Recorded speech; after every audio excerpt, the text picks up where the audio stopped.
Oh, look, we already have like 200 people in this room. That's You're welcome to the No, no, new. that's good. Yeah, go to Clubhouse. Hey, Clubhouse friends, we're doing this webinar, this Zoom webinar of my buddy Paul Ryazanov of Mage Cloud. But I figured, hey, let you guys listen in at the same time. You won't be able to see my screen, but you should be able to follow along. Yeah, so guys, it's Paul here from the Mage Cloud, and we're also doing this in the parallel with our audience on the Zoom.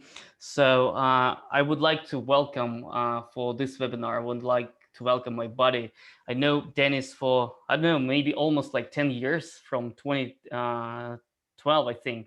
Yeah. He's one of the keynote speakers on any conferences. He's always open to share his knowledge. He's teaching Facebook for all the time. He's teaching of the Snapchat. He's testing a lot of stuff with the big accounts. From what I know, he's always getting access to the new stuff that Facebook launching, and he's kind of operate as a beta tester. I know he was blocked by Facebook, which is Funny few time. times, so he knows how to recover from that as well. So guys, just welcome Dennis, you over here. Dennis, the screen is yours. Go ahead, share it, and yeah, hopefully you guys enjoy. Awesome. All right, here we go. Hopefully I can make technology work properly. Okay, so I thought we would, oh, I don't see your face screen. picture. I'm still Come see your here. awesome face. Your awesome new haircut. I see it. Oh, yes. Okay. You guys can see my screen, right? I can see it all good, and I will put myself on the mute for now. Right. Okay. It's all yours, man. Thank you. So we always teach by example. And I want to show a few examples of things that are working well in Facebook. So we have had some issues with our main business manager, but you can see we've got lots and lots of business managers, which you should have as well. Not because you're a spammer or you're just trying to create more of them, but if you're an agency, then you're going to make sure each of your clients has a business manager, because that's necessary to be able to operate and do things like custom audiences, which you guys already know about. And across all the different clients we have, it's quite a bit. And you're going to set up a business manager for your Snapchat and for your TikTok at the same time. See, you can see here that it's the same thing. You literally are doing the same thing, like here, business.snapchat.com, just like, business.facebook.com. And the setup is a little bit wonky. So if you think Facebook Business Manager was hard, I remember when they first launched it, I'm going to say it was maybe 7 years ago. And people were saying, my friends at GoDaddy, we did some webinars. And I said, yeah, if you're doing Facebook ads, you need to be on Business Manager. And the people who ran social media for GoDaddy would say, no, it's too difficult. You shouldn't be on Business Manager. And I said, no, you really need to, because that's how you're going to organize all of your people, all of the ad accounts you have, all of the assets that you have. And what I said this is in front of a lot of people. This is the entire GoDaddy audience. And we did it live, we did it as webinars. And I said, even if it's just you and you don't have other people, you don't have other businesses and whatnot, you're still going to need a business manager, because they're going to want to collect more of your data. And that's exactly what's happening with iOS 14 and what you're seeing happening with Google Privacy Sandbox and Chromium, and the pixels going away, right? All the cookies are dying next year, right? So you could see that I was basically, I didn't predict this part, but I knew it was going to be important. So I'm going to show you some things on the structure of ad accounts on Facebook that apply to TikTok and Snapchat. And by the way, if you've not set up your TikTok and Snapchat ad accounts and the corresponding business managers, then I recommend that you do that, and also do it by getting free money. So full disclosure, Snapchat and TikTok have reached out to us, and we are a partner. So they asked us to create training on Snapchat, on TikTok ads, which is great, right? Because they said, oh, you guys have all the training on Facebook ads. Can you do the same for us? And we're like, we're happy to. So you're going to see more stuff come out on the TikTok for business blog, and the same for Snapchat. So if you sign up with us, you get free money. I think $150 on Snapchat and $200 on TikTok. plus another $2,000 on TikTok when you spend the first, I forgot the exact amount, like a couple $100s. All right, I'm going to go with an example here. You guys have probably seen the face socks that we have. And this is where you can put your dog or cat's face or your face on socks, but also masks. This is really popular. Then we call these lit mitts. So all kinds of personalization printing here, right? And you can see that there's lots of examples. There's a lot of UGC, and we're primarily using Facebook ads to drive sales here. Between this and the other places where we're doing the same thing, so if we go to blitzgifts.com, see, you never see anybody in ecom show this stuff off, but I'm actually about to log in and show you this. These are all Shopify stores, very easy to do. You see the same thing, right? Here, you can come get your face socks. And if you know me, you've probably gotten your face socks. Right here it is. And then it comes with a handwritten note. And you know, we're selling close to 7 figures a month doing this, which is kind of neat. Okay. And so we've got all this UGC of people that are submitting pictures of their faces with socks on them. So let's go over here into the ad account. And this is for pet party, but we've got a few of them. And they're all the same thing. It's for sports or for pets or for business, but either way, it's customization of your face or your pet's face. And I'm at the campaign level, and you can see that we've got 85 campaigns. So we've done a lot of testing, 1.3 million here in spend. And let's look at just the top level to see what's going on here. And then we're going to drill into what the strategy is on bidding and targeting and this kind of thing.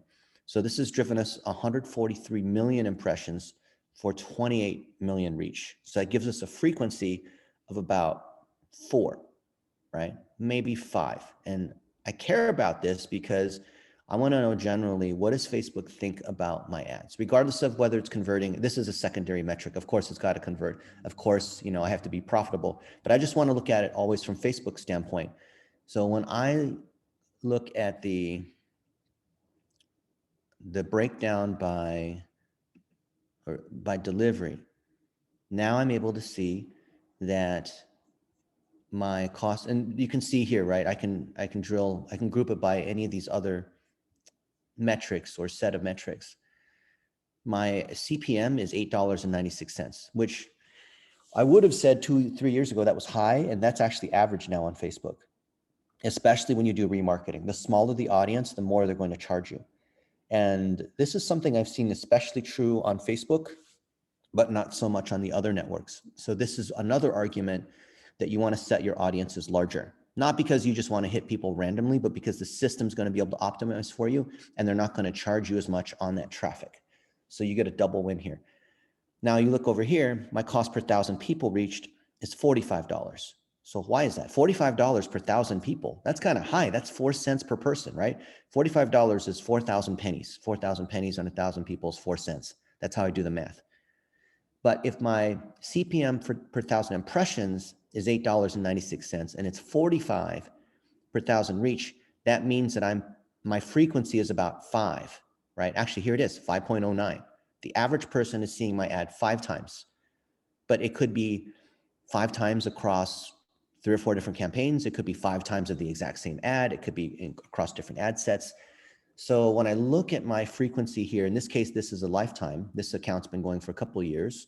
It's not necessarily bad. A lot of people say, well, you shouldn't have the frequency go above 2 per ad set per week. Well, yeah, generally true, but then frequency in audience network versus mobile newsfeed and all that's very different. So I could go over here and then break it down by where, let's see, I can, here we go, right?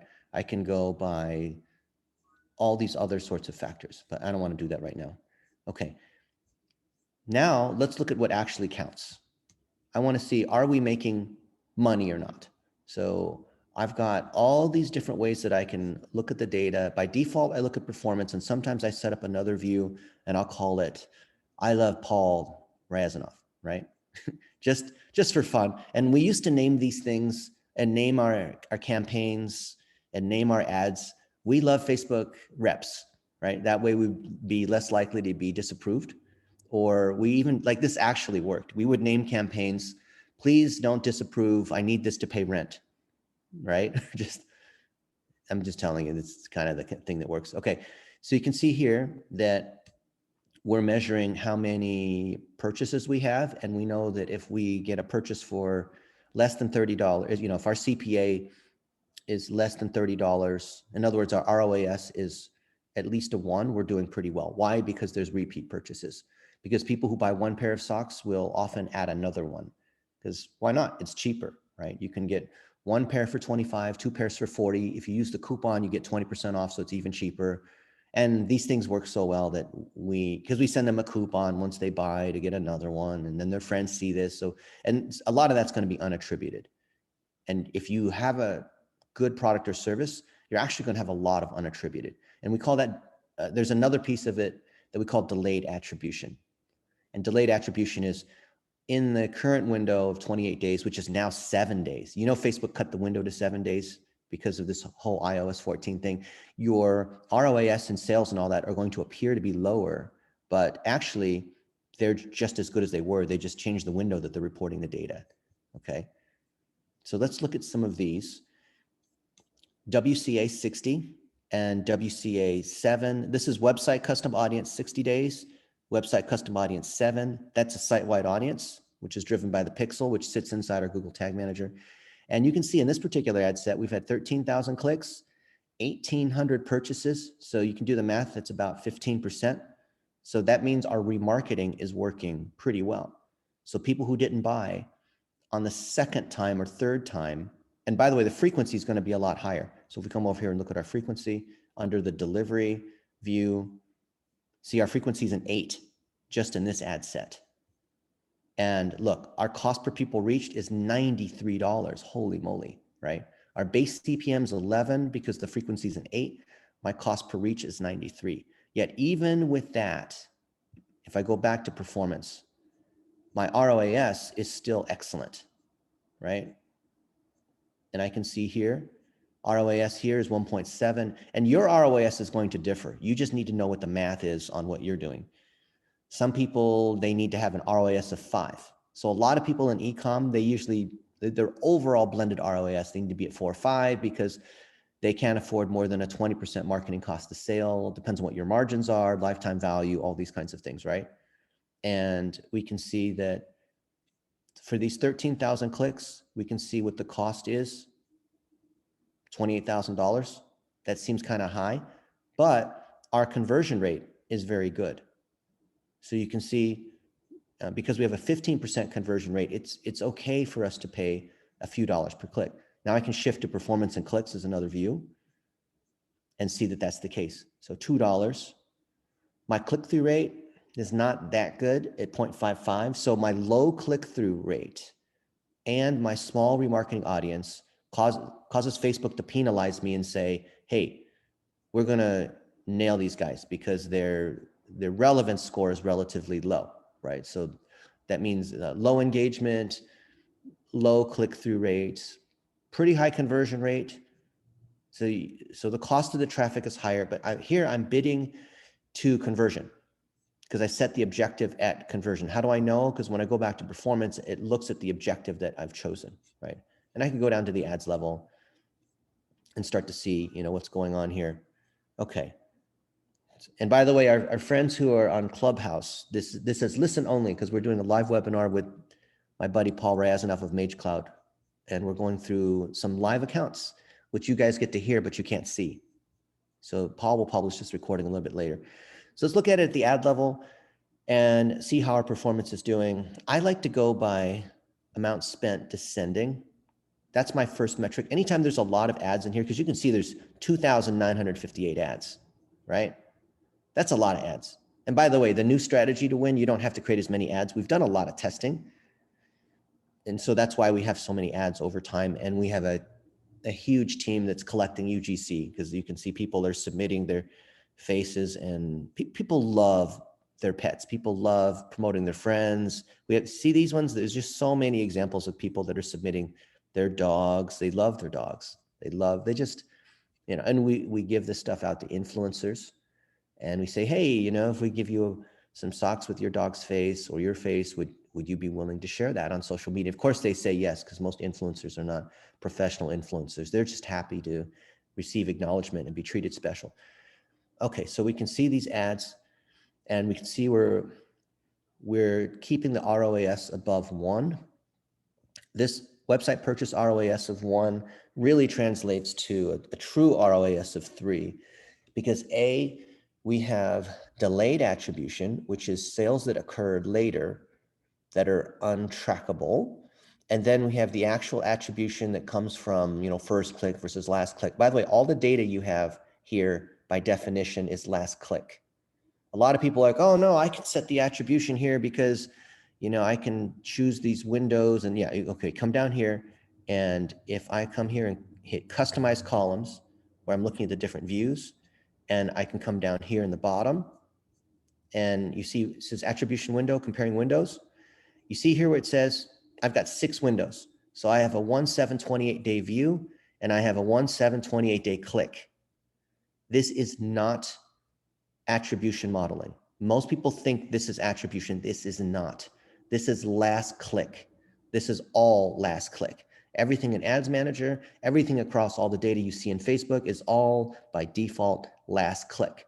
What's occurring here is, and by the way, if you're performance oriented in any sort of way, you need to understand this. And a lot of people, yeah, Dennis talks about attribution, this and that. Who cares? Like, conversion's a conversion. No, it's not.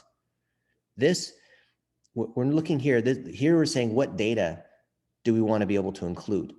So when we talk about attribution models, and we're looking at data models. So the data is what data we include. The model is how do we award credit. So here the data is, do we include, by default, I've got this box checked, right, which is 1 day view, and now it's 7-day click. But I can say, I only want to look at 1 day click data. Well, in that case, all of a sudden your conversion is going to look not as good, because it's not going to count any of the view through conversions, right? A view through can still be a last click. The only way to get to attribution data is inside the business manager, and I come down and I look at attribution. So you see here, attribution. And this is where I configure my event source groups. Here under analytics, this is where I actually get access to Facebook analytics. Almost nobody uses Facebook analytics. Like, they think like, oh yeah, I've got analytics. I go to my page, I see how much reach, how many clicks, how many video views, I see my different posts. I can download that data and all that. That is not Facebook analytics. This is Facebook analytics. Facebook analytics allows me to see, here, I'll just click on it just to show you for real quick. It's the equivalent of Google Analytics. I can literally see like how many people came to my website and what they're doing. So here I've got a group of hotels. Here I've got our website. We have all these different analytics entities. Look at this, business asset groups. They have all this weird terminology here. I don't want to go into this right now. But there's so many things people don't understand about Facebook. Facebook has their own website analytics, just like Google Analytics. And you can do funnels, and you can do conversion tracking. You can do all kinds of cool stuff. It's not just what happens on the Facebook page and what happens, in the Facebook ad account. They've created all kinds of ridiculous things in here. Okay, that another session, we should cover all of that. Let's go back to this one here. And we said that we want to maintain at least a 1 ROAS, because we know that from a direct attribution standpoint, if it's a 1, it's going to be a 3. And I want to do whatever I can in terms of getting more content to be able to feed the machine. Okay. So here's how we're thinking about Facebook. There's your plumbing, which is all the tracking. So basically tracking the most important thing here, in this case, conversions. So when people check out in Shopify, or it could be whatever it is that you consider a conversion. Someone fills out a form, they book an appointment. And then I need goals, content, and targeting. So the goal, in this case, ROAS. I set that as a target, or my cost per lead is $20, or whatever it is. You need to have a hard number goal for the bottom of the funnel. Content, which is the most important part. Targeting, we're running off of retargeting, and then large audiences, like a 1% lookalike against purchases, against low funnel seed audiences. Like, I take my conversions Not people who've been to my website. I'm not going to create a lookalike on that, but a lookalike against people who've actually bought the highest quality signal. As long as I have a couple hundred people, technically you could do it off of 20 plus or 50 plus, but really you need a couple hundred people. Otherwise they're going to be, the algorithm's going to be confused. Okay. You need 200 really, really good customers. Upload that email, a list of emails, or maybe you have it through custom audiences, and then you create lookalikes against it. And then we need lots and lots and lots of content. So you can see the majority of the content here, and this is the way we're labeling this. Like you can see this is called UGC Flash, right? So if I come and look at this, and by the way, if you do e-com, this is something most people don't do. Oh, look, now they're saying I need to request a review. Oh, what is going on here in this one? Your pet's face on your face, pet party / mask. Okay, look, see?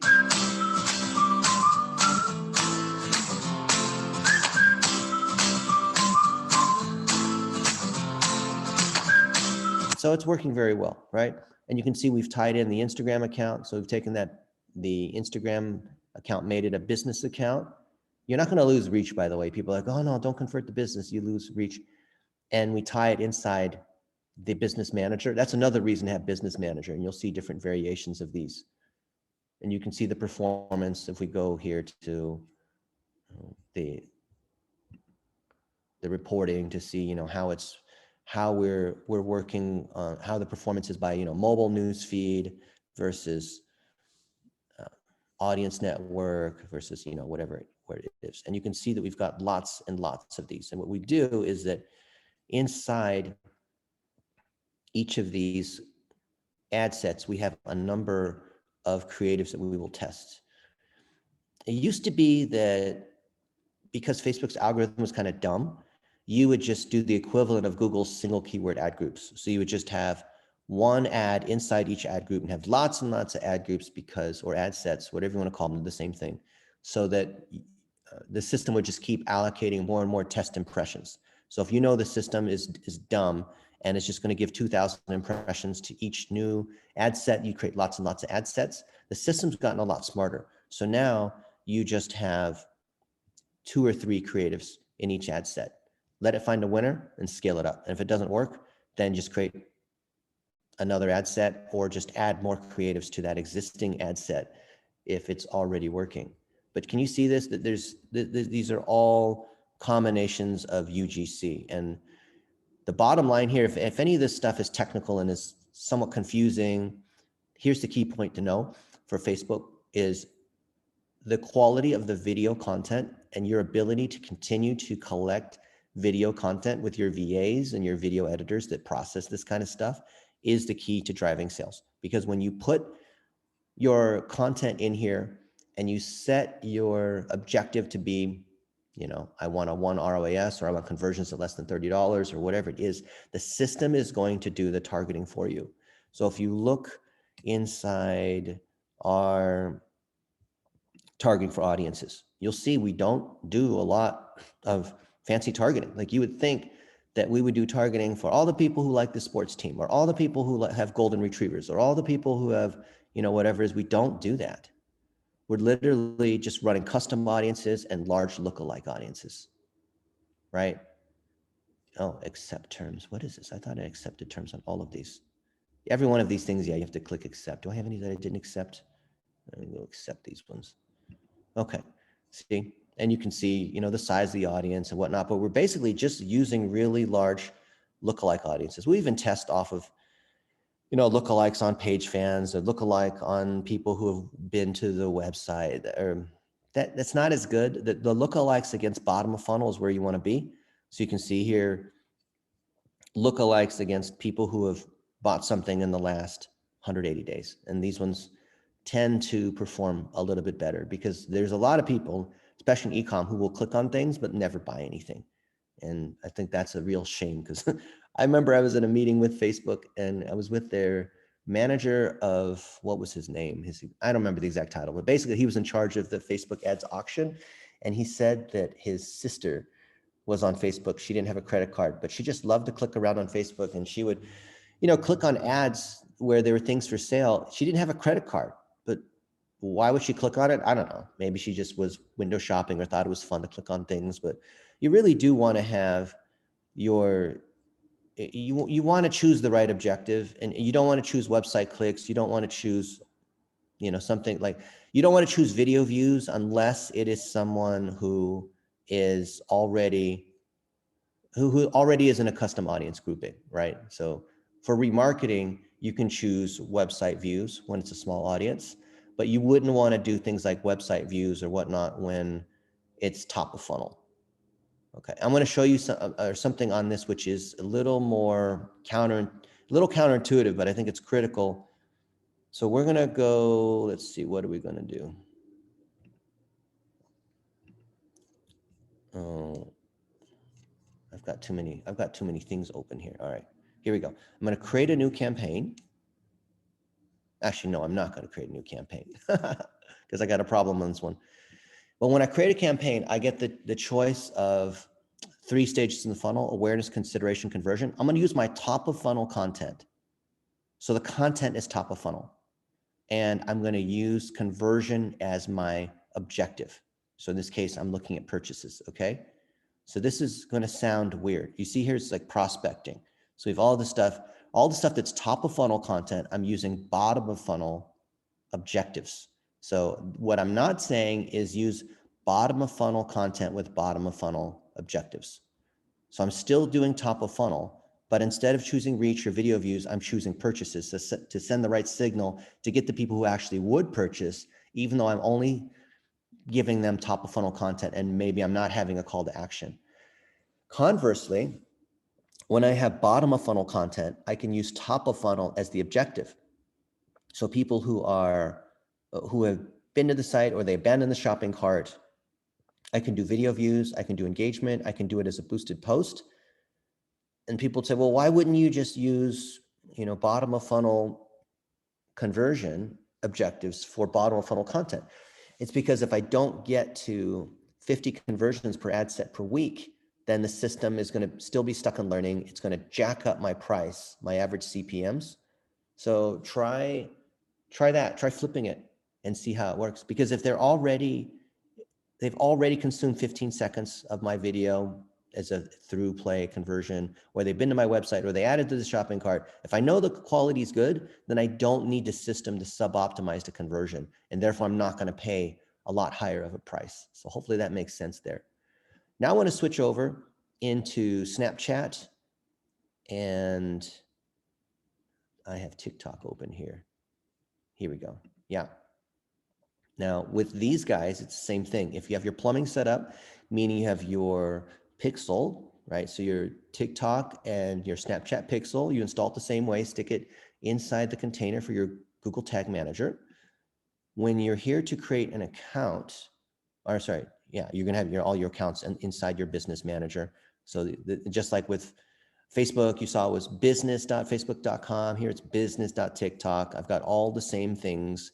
It's not exactly the same because they're trying to, I'm probably not supposed to tell you, but they're intentionally copying Facebook's thing in the way they set up ads. Why? They want to make it easy for anyone who is running ads on TikTok to just copy over their Facebook stuff. Is it exactly the right way and whatever? No, there's some bugs, but you can see they're generally trying to do it, right? Literally, you have these users, you have partners, audiences, like it's the same thing here, right? You can see it's the same. Oh, this one doesn't have any of these shared audiences. Oh, because we're inside the business manager. So now I can go inside, I think I have it already open. Yeah, I'm already inside this one. And this is for Dr. Brandon Brown, who is a chiropractor. Doesn't matter, it's going to be the same thing. I'll show you. So when I'm in the creation stage, I can, let's say I go for website conversions or website traffics. But, remember, I'm using the same plumbing, the same conversion tracking, the same pixels. So I choose my TikTok pixel, and by default, you want to choose automatic placements. I don't believe that you should ever tamper with the placements with any of the networks. I think just always choose that. Instead of $1 a day, I have to choose at least 20. And so I guess instead of the $1 a day thing that you guys know about. I would do 20 a day, and it's $5 on Snapchat.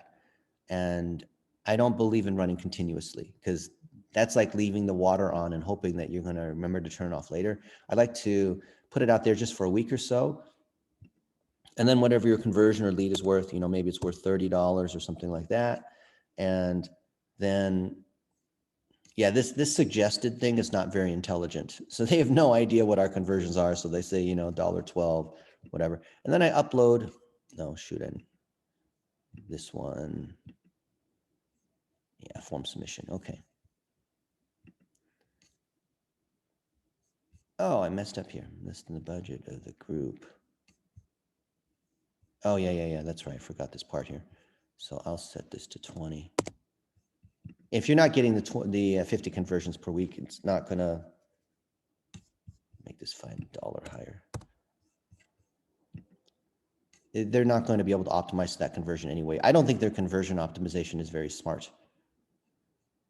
So you can see here that I can upload my video, and I can literally just upload the same vertical videos that I have had from Facebook. Now, what I can't do is boost a post. So what I normally do on Facebook on a page is I would boost that post and run it against a custom audience, or inside Ads Manager, I would run against like a 1% lookalike choosing conversion. I can't do that here because they have not connected the organic side with the paid side, which is good for people like the rest of us, because it's just, I don't want to be singing and dancing on TikTok, but I do want to run ads, right? I do want to drive conversions. So I would upload all these things from my library and run the same thing. I'm looking for conversions just like I am on Facebook.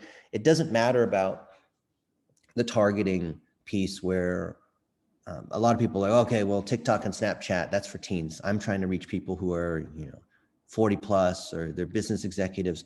You can do targeting there, but if you're doing retargeting, which is where we recommend starting on TikTok and Snapchat, it doesn't matter, because if it's retargeting, these are people who have already visited your site, people who are already in your email list.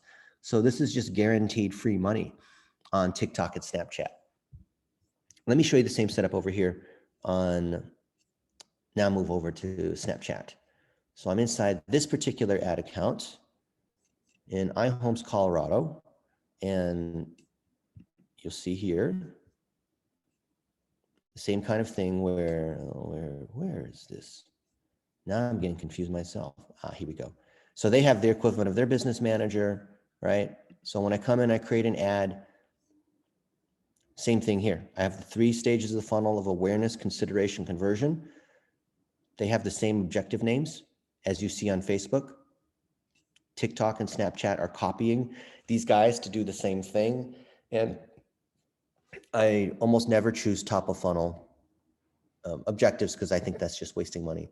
Because I think a lot of brands they love the idea of reach and views and all this. But you see this here?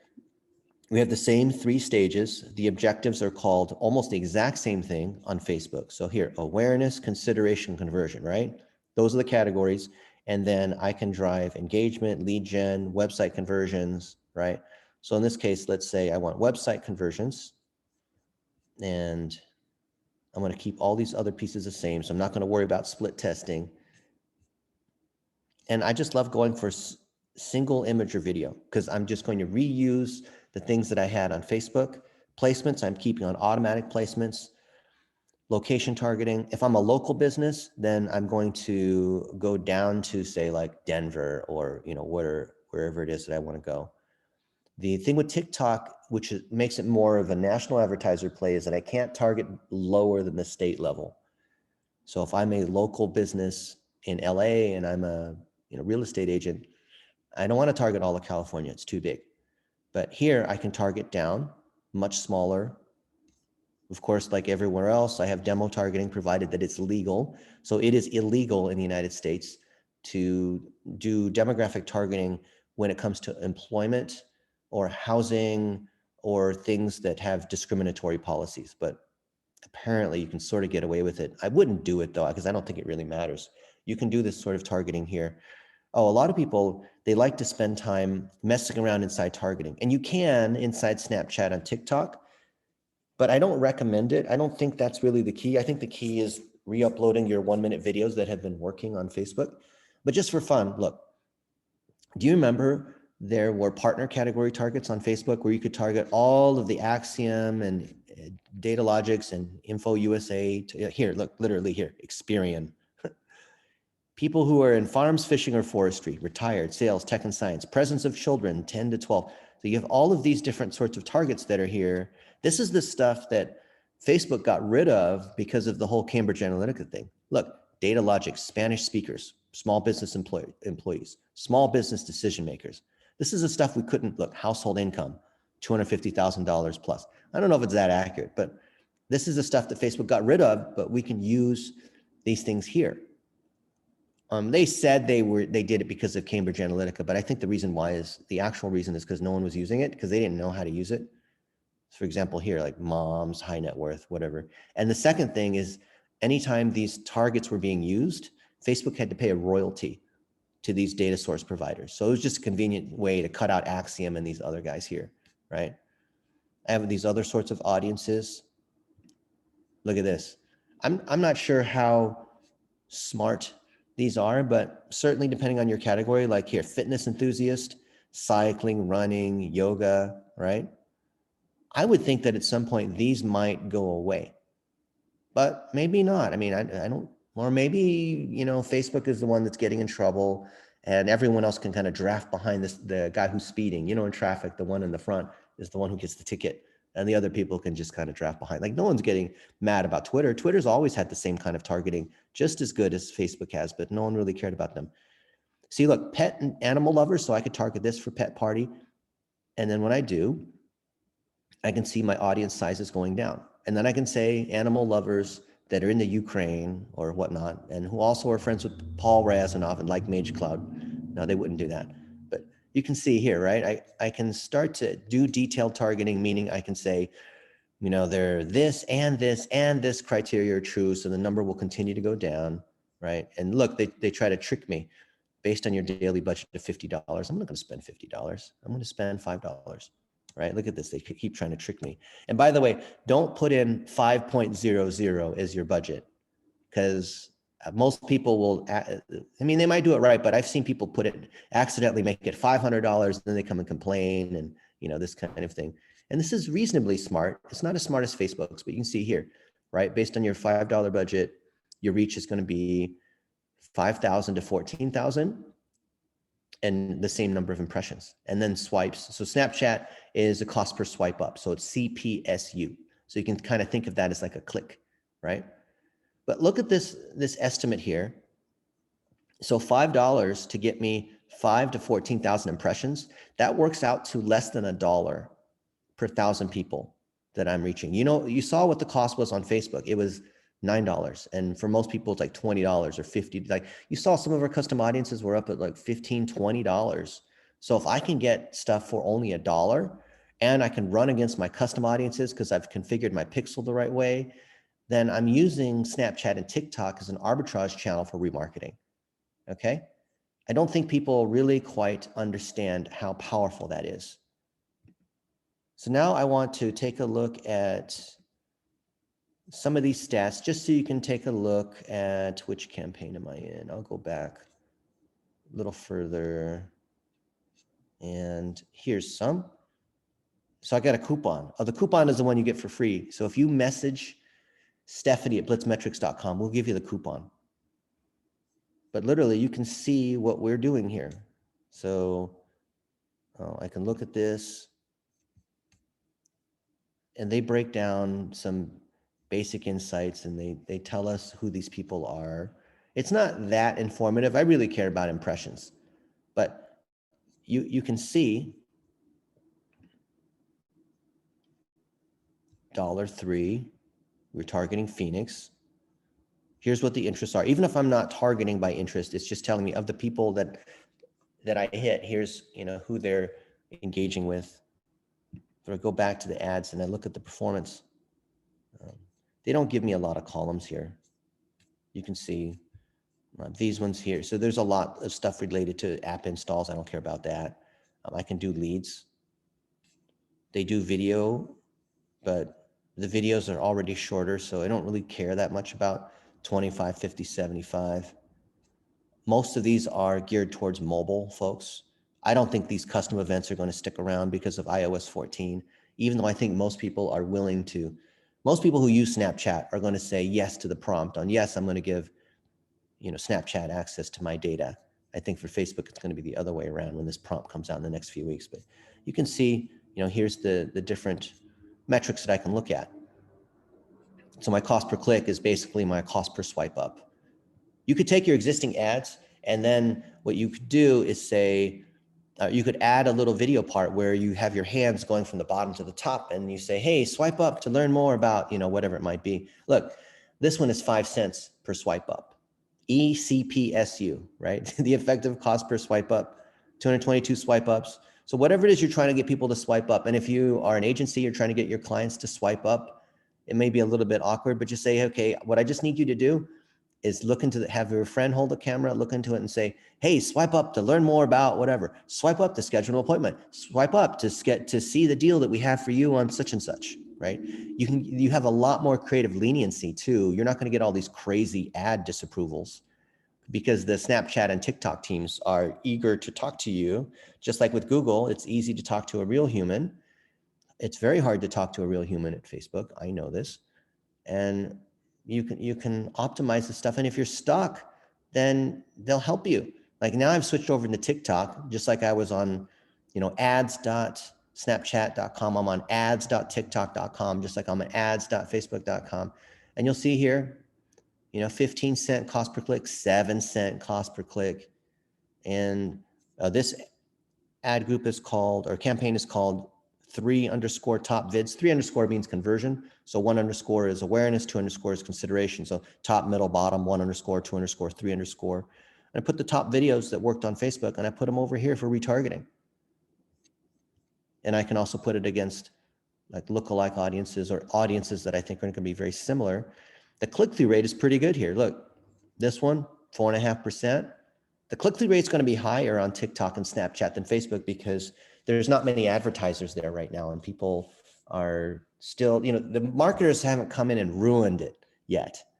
You remember when Instagram was awesome, maybe 7, 8 years ago, and then they said, oh, we're going to start running ads on Instagram. And the first ads were interesting because it was made by interesting brands and folks who had access like us. We got early. We were always like one of the first to get access. And then all these other marketers came in, and now it's a default placement. So anyone who runs ads on Facebook by default is running on Instagram, whether they know it or not, right? And now it sucks, and the click-through rate's not as good as it used to be. But I'm hoping you're seeing that there's a parallel structure between every one of these ad accounts. Facebook, TikTok, Snapchat, Twitter, sort of. Why? Because social networks are on your phone. And because they're on your phone, they engage with people. People engage with you, and the users engage in the same way. Hey, look, you're seeing my face. You see the halo around me? I wonder if our Clubhouse people can't hear me, but I hope you guys are you guys are enjoying this and you're getting some value. I'm trying to talk on the strategy level so that you can also get value, even though you're just hearing me. But I want you to see that your success in social advertising is your ability to get your goals, content, and targeting together, mainly 15-second and 60-second, right? 1-minute videos that you're collecting from your customers where you're talking about your business and how you got started, or you're sharing your knowledge about how your product or service is being done, behind the scenes kind of stuff. Your ability to collect those goals, content, and targeting and get them into the system. You load them up into the system. So the loading up into the system is not where the expertise or power is. As I just showed you by walking through Facebook, TikTok, and Snapchat, the interfaces are similar enough that I even get confused and I'm not sure like which one I'm in because they're so similar. The loading of the mechanical administration of ad accounts is not a pro level thing. This is an admin thing. The pro, the expertise, the value is the collection of the goals, content, and targeting, which is on you as the business owner, entrepreneur, marketer. You cannot hire an agency to do that part. I mean, you could hire a kid to come into your office or to collect stories, or like you see, we have 150 virtual assistants that are collecting stories for, these pet owners and people who have, faces on their socks. But that's done by VAs that are making a few dollars an hour. So ultimately, the value is in your strategy. So if you really understand your goals, content, and targeting, and put that into these buckets, you can then have your administrative sorts of people, VAs or whatnot, upload those into whatever the ad platform is. It could be, Pinterest or Quora or LinkedIn or YouTube, right? It's all the same thing. I think people are missing this. For some reason, people think like, oh, I need to have a Facebook ads expert. No, you don't. I just logged in and I showed you how the ads are organized. I just showed you that once something's working, you just keep it going and you put more money on it. And you take that winner from Facebook and you copy it into Snapchat and TikTok. Now, do you need to know all the mechanics of exactly how it's being done? No, just have someone who knows how to do that all day long do that, and it's not worth your time to mess around, right? It's not worth your time to try to assemble IKEA furniture or try to do something that is not difficult to do and it's just tedious. And I don't want to say it's a low wage thing to do, but it kind of is, right? I don't think any of us as pros or entrepreneurs where our time is valuable, I don't think any of us should be messing around really with the mechanics of, uploading ads. And no offense to people who are video editors and they're really good at a Premiere or After Effects. Hey, there's some skill there, but I don't want to learn how to do that. I don't want to learn to edit video. I just want to produce the video and then know that a video editor can follow our template and load the thing up. And is there room for creativity? Maybe, not really. I just need them to load the stuff up, right? If I want to be architecting a mansion, I don't need to learn how to nail the hammers in or how to lay the roof or how to do those, put the drywall in or paint the walls. I don't need to learn how to do that kind of stuff because that's not where the value is. As a business owner, I just need to make sure my strategy is right, meaning my goals, content, and targeting, those ingredients that we put inside the machine, and I hire other people to build the machine. I'd love to hear what your thoughts are on this because I think it goes counter to what most people are saying. Like put it in the chat or in I guess our Yeah, we do have some Clubhouse. Yeah, questions. Clubhouse friends are not able to add into the chat because you guys are in listen only. But I'd love to see what you guys think about this because I don't believe in the YouTube strategist or the whatever. I don't believe in the channel level expert. So the Instagram ads person. There's going to be people that are in the next year. You'll see these new people pop up like, oh, I am the TikTok ads expert. No, you're not. There's no Facebook ads expert. There's no Twitter ads expert. All there is strategy. And your strategy, once you collect these items, then you just have someone load it into the machine across all the platforms. Okay, I see some questions here. All right. Daniel says, how do you get the winner?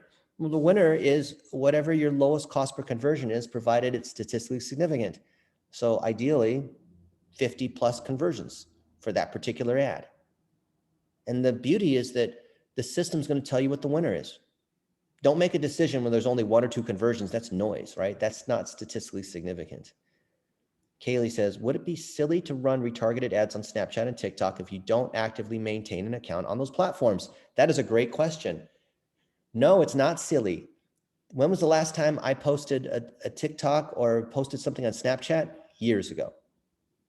But I'm a business person. I want to drive sales and conversions. I'm not going to.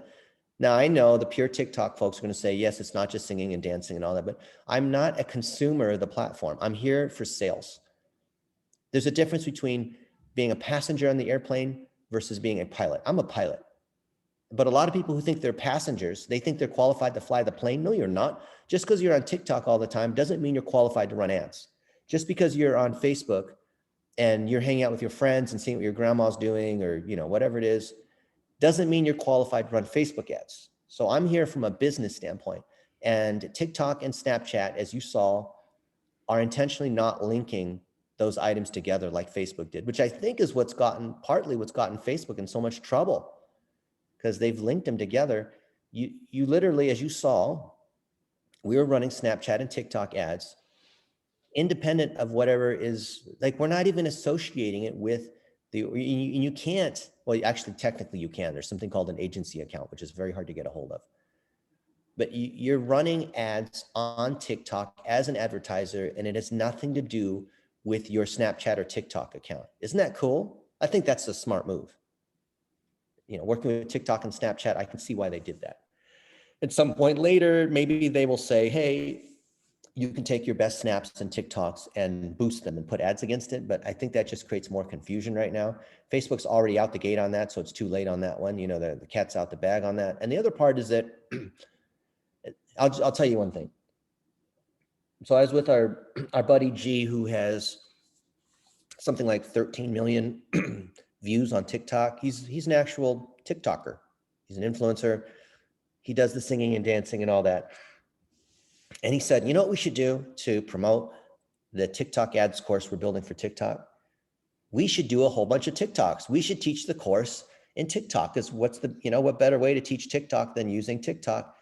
And it sounds like a great idea, right? Especially if we're teaching TikTok ads, we can take these different moments. Here's how you set up your audiences. Here's how you do retargeting. Here's how you do the creatives. Here's how you bid. Here's how you do these different things as a TikTok.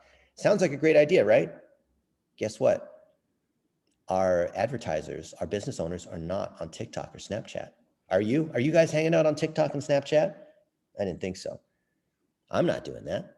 But I absolutely want, if I can get an extra 20% or 30% on whatever is already working for me, I'm going to do that. So if Facebook ads are working for you, you're going to get a little bit more from TikTok and Snapchat. Just like if Google ads are working for you, you're going to get a little bit more out of Bing and Yahoo, right? But if if your search ads aren't working, if your SEO isn't working on Google, then stop trying to SEO or do ads on Bing and Yahoo. You see what I'm saying here? Get it working on Facebook, then copy the winners over into TikTok and Snapchat. And the demographic might not align exactly the same because your audiences are somehow different, or it's B2B, you have software, or your product is maybe you don't think it's suited for TikTok or Snapchat. But I promise you, even though the match rate's lower, it's just like saying, oh, well, this thing works, it works well on Google search, but it's not going to work well on Bing search or on Yahoo search. Yes, it will. The audiences are smaller, but they're still there. Paul, you got some questions? I've got some questions. Yeah, so I will be trying as much specific as possible for the e-commerce audience. So I've noticed on your screen that your strategy is just to organize the ads account with engagement and then remarketing and bidding for the conversions for the lookalike audience. If we'll have let's imagine we have like $1,000 as a budget for the account, how would you plan it in percentage? Typically what type of percentage goes to engagement to grab the audience, and how much percent into the conversion? That's number one question. Yeah, the budgeting by stages is a good question. Over time, you'll eventually settle at about 1/3, 1/3, 1/3. However, when you start, you're going to start by driving conversions for several reasons. One is that you need to make money. And when you make money, you're going to be able to spend more money and reinvest those profits. Number two is that you need to send the clearest signal of conversion into the system. So I don't want to just pollute the system with a bunch of people watching videos, clicking on things. I want the system to know who is converting. So I'm seasoning that pixel with conversions that are coming through, that aren't coming through my ads, but are just coming through the system, which the pixel can see. And I'm driving conversions by running remarketing. So I'm starting with bottom of funnel campaigns. And then when that's working, I expand into lookalike audiences for the mid funnel, and then all the way up to the top where I'm running much larger video view audiences against, not video view audiences. I'm running top of funnel content with conversion as the objective. So I'm stacking my way up the funnel, but I'm starting with making money at the bottom of the funnel. And that's going to be true across every network that we're doing advertising. And it certainly makes sense. We need to make money in the ads. And if you haven't already, you're going to take the catalog you have. So for e-com, take your catalog, and that's what you're going to run on TikTok, Snapchat, and Facebook, your product catalogs. And so those create something called dynamic ads. Same thing for Google, right? Dynamic ads. Yeah. So basically, that was another question in my list. It's about the product feeds. For your e-commerce clients, are you actively maintaining those campaigns with the product feeds for dynamic ads? Dynamic ads is the system's automatically choosing based on what people are looking at. I mean, certainly you can enhance your catalog with better images and better descriptions and more things, because you can have multiple images for Facebook, for example, to choose from. So I think a lot of the optimization is there, but if your plumbing's in place, which is all the tracking and whatnot, if you already are driving sales, then the ongoing management is just updating the catalog. And, as you have new products, as products go away, as you can add more images and descriptions for those products. And there are third-party tools, as you guys know, that help maintain those feeds for you. Yeah. I mean, like, I don't know, from my experience, Facebook, like, a lot of business owners, they um, discontinue Facebook ads because they don't really see like much profit out of it. Do you Yeah. have like specific in mind, like in niches when you try to run an ads and that was not really successful? Like, because the sample that you show me about the like a pets photos, it's kind of engaging, social, right? But Oh if yeah, I'm something if that I'm works for pets. Well, it won't yeah. for work for me, but you're showing a pets example, so of course it's going to work on social media and drive sales. It'll work for anybody as long as you can tell a compelling story and it resonates with the audience. Most people that do e-com, they're so product level focused on features and the images, they forget to tell the story. They can't do video, so you need a combination of videos, and you want to humanize it. Take your top influencer. Take the top user that you have, take the founder, tell some compelling stories. Do like what the Kickstarter version is, right? All the people that tell a Kickstarter and get people interested. So you need that kind of content. It's not because, oh, I tried Facebook ads and it didn't work. It's that I didn't have the right content to put into the machine, right? So really understand your customers. What you could do is get the last 10 people who have purchased and get get them on a Zoom and ask them about how they're using the product, how they like it, why did they choose, why did you buy from me XYZ products, right? And capture that, get with their permission, of course, and turn those into stories and say, wow, that was so helpful. Do you mind if we share that, what you said, on our social media? And of course they say yes. And now you can use it as ads. That's smart. All day. See, the issue is not that the golf clubs are faulty that causes you to hit the ball into the bushes. The issue is you don't know how to use the golf clubs, right? You need to learn how to use it. It's not the tool. I promise you it's not the tool. So okay, gotcha. So like as a specific sample, right? I don't know. Let's imagine I'm selling like a furniture, right? Like that Right? type of brand, right? Like, Yeah. would you? This is just as a sample. What type of content would you suggest to the business owner who sell furniture? Yeah. I just kept it Did out this, of but my mind. we Okay. did this call. We have a call we have to both be on that we're already 1 minute late for, but I'll answer this question.